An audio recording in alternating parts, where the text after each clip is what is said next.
साथियों, जैसा कि आपको पता ही है कि कल हमारे पास से एक सीनियर अधिकारियों का डेलीगेशन आया था, जिसने हमें ये कहा था, हमें ये सुझाव रखा था हमारे सामने कि आप अपना एक रिप्रेजेंटेशन सुप्रीम कोर्ट के अंदर रखिए। दोनों मोर्चों ने उस चीज पे विचार किया और हमने ये फैसला लिया कि आज हम 2 बजे वीडियो कॉन्फ्रेंसिंग के माध्यम से सरदार जगजीत सिंह डल्लेवाल जी माननीय सुप्रीम कोर्ट में अपनी बात रखेंगे, अपना पक्ष रखेंगे, किसानों का पक्ष रखेंगे। हम ये बिल्कुल क्लियर कर दें, हमारा ये बिल्कुल फैसला था, हम किसी भी तरीके से किसी भी मुकदमे में पार्टी नहीं बनेंगे, किसी भी केस में किसी भी मुकदमे में कोई स्टेक होल्डर नहीं बनेंगे। जैसा हमें कल कहा गया उस अनुसार सिर्फ हम अपनी बात, क्योंकि माननीय सुप्रीम कोर्ट ने कहा था कि हमारे सामने वो बात रख दें, 24 घंटे हमारे दरवाजे उनके लिए खुले हैं, तो वो रिप्रेजेंटेशन आज हमने रखने का फैसला किया। लगभग 12:30 पौने 1 बजे के आसपास सरदार जगजीत सिंह डल्लेवाल जी जब स्नान करने के लिए गए, उसके बाद जब वो बाथरूम से निकले, जो उनकी ट्रॉली के पास ही है, तो उनकी तबीयत अचानक से बहुत ज्यादा बिगड़ गई और बेहोशी में वो चले गए और वो गिर गए। और बेहोश, पूरे तरीके से बेहोश होने से पहले उन्हें कुछ उल्टियां भी आई। उसके बाद डॉक्टरों की टीम तुरंत वहां पहुंची, जो नजदीक ही रहती है स्टेज के, और लगभग 8 से 10 मिनट तक सरदार जगजीत सिंह डल्लेवाल जी पूरे तरीके से होश में नहीं रहे, वो बेहोशी उनके ऊपर छाई रही। वो स्थिति तमाम किसानों के लिए, पूरे देश के लोगों के लिए, और मैं तो कहूंगा मीडिया के साथियों को भी जो हमने चेहरे देखे, वो बड़ी भावुक स्थिति हम सबके लिए थी। लेकिन डॉक्टरों ने जो उनको मसाज किया, डॉक्टरों ने जिस तरीके से उनकी देखभाल करी, डॉक्टरों के अथक प्रयास के कारण, बिना कोई मेडिकल ट्रीटमेंट दिए और लोगों की दुआओं के कारण उनका ब्लड प्रेशर थोड़ा सा अप हुआ है, लेकिन अब भी बहुत सीरियस और गंभीर है। जैसा कि मेरे से पहले डॉक्टरों ने बताया कि एक बार उनका ब्लड प्रेशर डिटेक्ट होना ही बंद हो गया था, वो ब्लड प्रेशर इतना लो आ गया था, जैसा मेरे से पहले डॉक्टर साहब ने कहा, ये स्थिति बन गई थी। इसके बावजूद साथियों, लगभग 1:45 बजे जब सरदार जगजीत सिंह डल्लेवाल जी को थोड़ा थोड़ा होश आया, तो उन्होंने सबसे पहले कमेटी के साथियों को बुलाया और उन्होंने हमसे पूछा कि जो 2 बजे वीडियो कॉन्फ्रेंसिंग के माध्यम से मुझे बात रखनी थी, उसकी क्या तैयारी है। आप सबको पता है कि यहाँ पे इंटरनेट कनेक्शन बहुत ज्यादा स्लो चल रहे हैं। उसके बावजूद हमारी टीम ने अर्जेंट तरीके से एक व्यवस्था करी वाईफाई की। उसके बाद लगभग 2:20 के आसपास सरदार जगजीत सिंह डल्लेवाल जी जब लेटे ही हुए थे, उस समय वीडियो कॉन्फ्रेंसिंग के माध्यम से जो अधिकारी थे, उनके सहयोग से वीडियो कॉन्फ्रेंसिंग के माध्यम से वो माननीय सुप्रीम कोर्ट के साथ जुड़े। वो लगभग 10 से 15 मिनट वो जुड़े।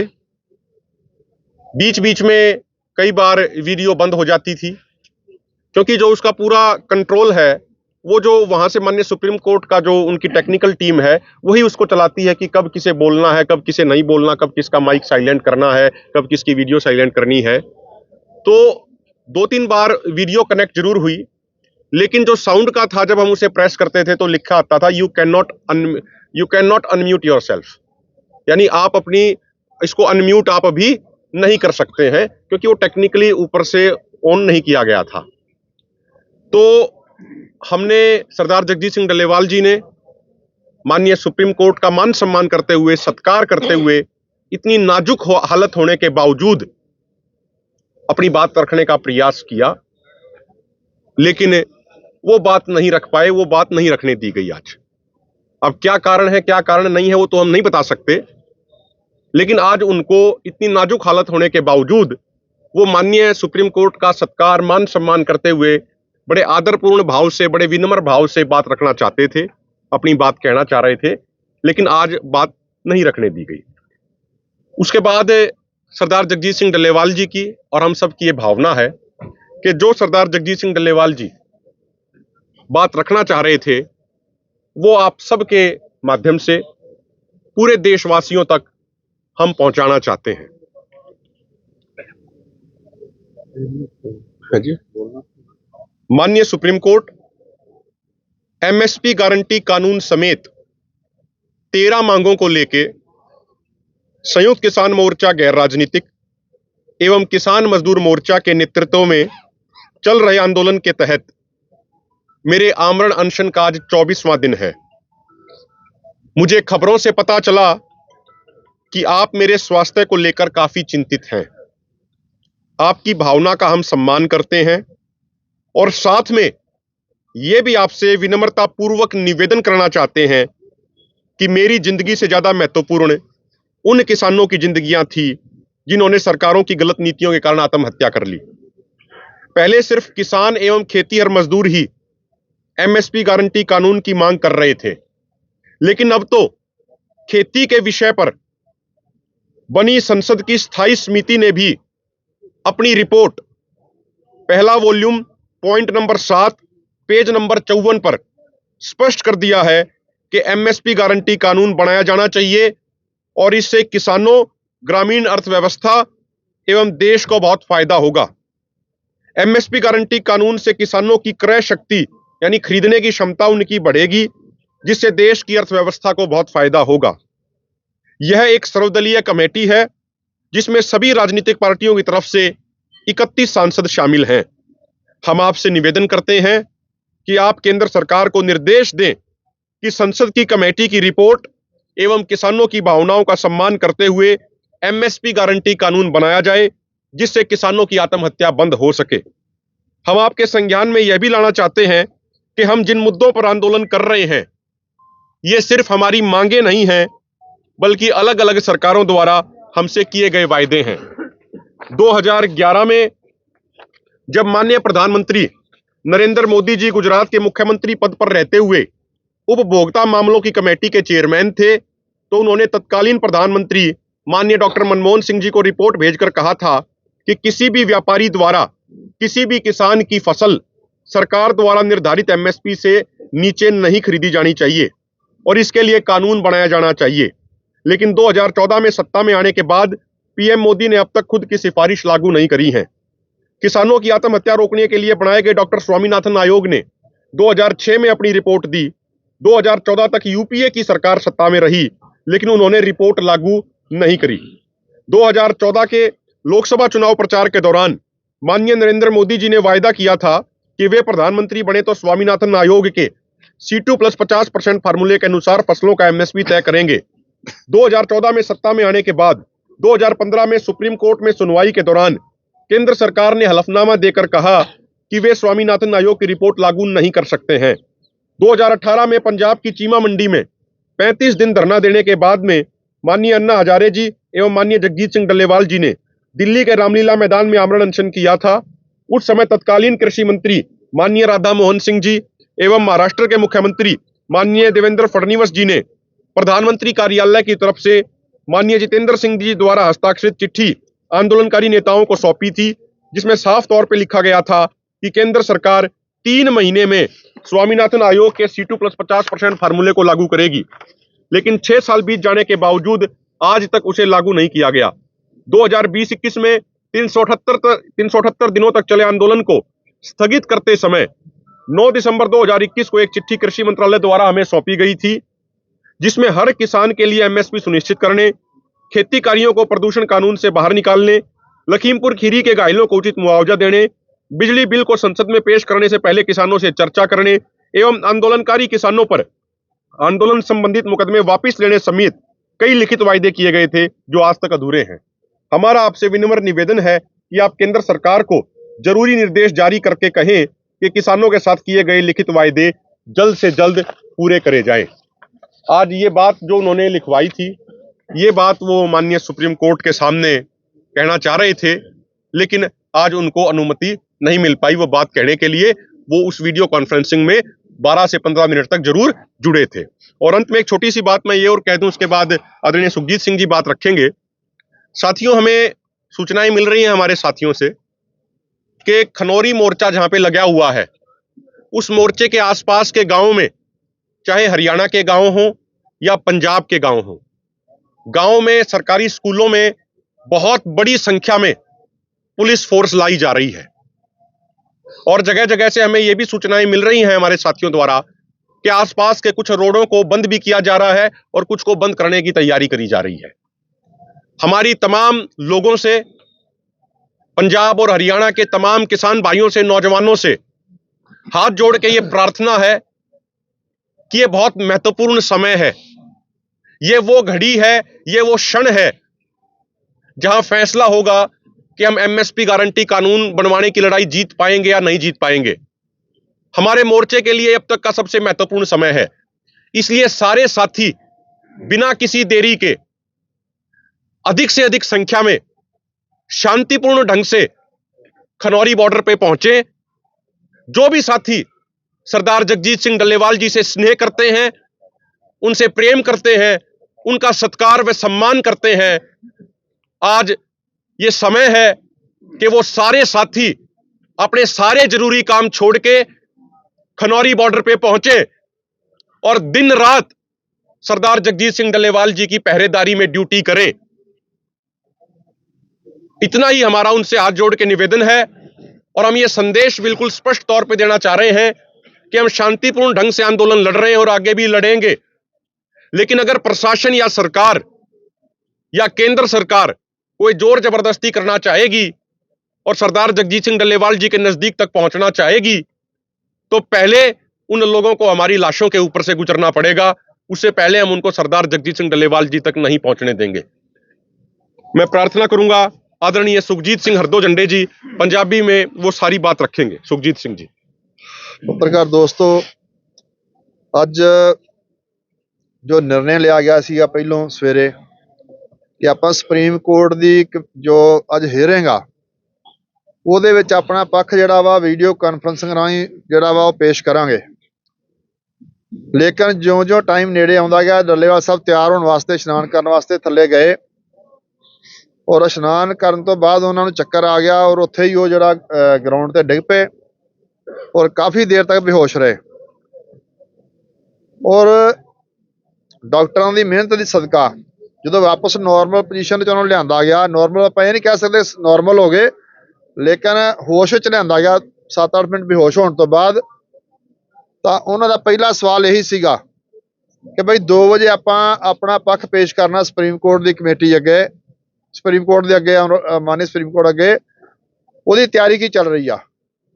ਔਰ ਅਸੀਂ ਜਦੋਂ ਇਹਦੇ ਵਾਸਤੇ ਮਨਾ ਕੀਤਾ ਕਿ ਤੁਹਾਡੀ ਸਿਹਤ ਇਜਾਜ਼ਤ ਨਹੀਂ ਦੇ ਰਹੀ, ਤਾਂ ਉਹਨਾਂ ਦਾ ਕਹਿਣਾ ਸੀਗਾ ਕਿ ਦੇਸ਼ ਦੀ ਉੱਚ ਸੰਸਥਾ ਵਾ, ਉੱਥੇ ਕੋਈ ਵੀ ਗਲਤ ਮੈਸੇਜ ਨਹੀਂ ਜਾਣਾ ਚਾਹੀਦਾ ਕਿ ਆਪਾਂ ਇਹਦੇ ਵਾਸਤੇ ਤਿਆਰ ਨਹੀਂ ਗੇ। ਹੋ ਸਕਦਾ ਸੁਪਰੀਮ ਕੋਰਟ ਦੇ ਕੋਈ ਬਹਾਨਾ ਬਣਾ ਦੇ, ਆਪੋਜੀਸ਼ਨ ਜੋ ਵਕੀਲ ਆ ਇਹਦੀ ਜਾਣਬੁੱਝ ਕੇ ਜਾਂ ਕਿਸਾਨ ਜਿਹੜਾ ਆਪਣਾ ਪੱਖ ਪੇਸ਼ ਨਹੀਂ ਕਰਨਾ ਚਾਹੁੰਦੇ।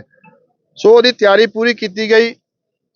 ਉਹਦੇ 'ਚ ਵੀਡੀਓ ਕਾਨਫਰੰਸ ਜਿਹੜੀ ਆ ਜੁੜਿਆ ਵੀ ਗਿਆ, ਲੇਕਿਨ ਜਿਸ ਤਰ੍ਹਾਂ ਮੈਨੂੰ ਦੱਸਿਆ ਕਿ ਸਾਡੀ ਜਿਹੜੀ ਆਡੀਓ ਸੀ ਉਹਨੂੰ ਕੰਟਰੋਲ ਕੀਤਾ ਜਾ ਰਿਹਾ ਸੀ ਉੱਥੋਂ, ਉਹ ਸਾਨੂੰ ਸਾਡੀ ਗੱਲ ਕਹਿਣ ਦਾ ਮੌਕਾ ਨਹੀਂ ਦਿੱਤਾ ਗਿਆ।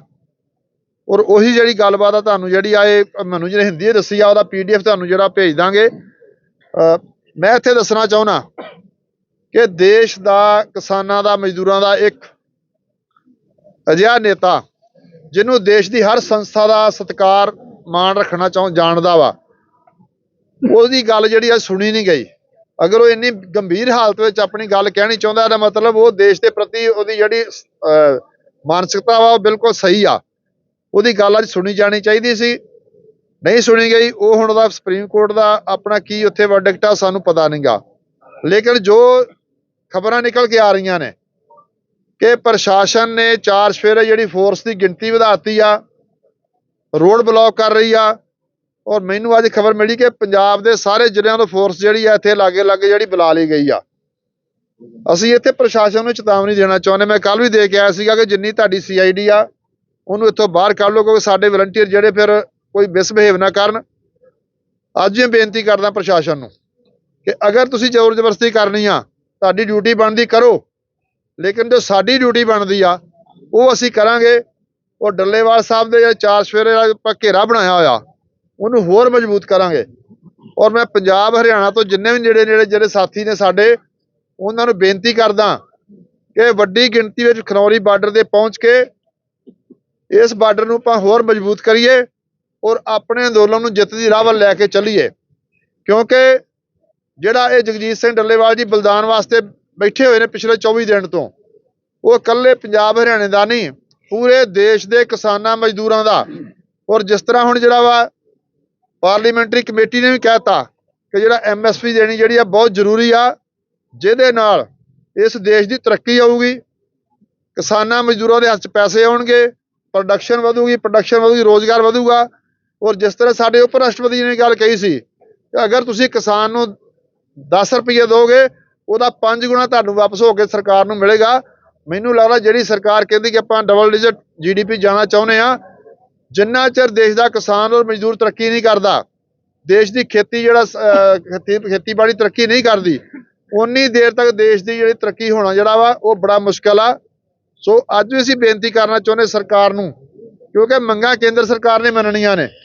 ਇੱਧਰ ਕਮੇਟੀ 'ਚ ਰਿਪੋਰਟ ਦੇ ਦਿਓ, ਸੁਪਰੀਮ ਕੋਰਟ ਨੂੰ ਵਿੱਚ ਇਨਵਾਲਵ ਕਰ ਦਿਓ, ਜਦੋਂ ਕਿ ਸਾਡਾ ਮੰਗਾਂ ਦਾ ਸਿੱਧਾ ਸੰਬੰਧ ਕੇਂਦਰ ਸਰਕਾਰ ਨਾਲ ਹੈ।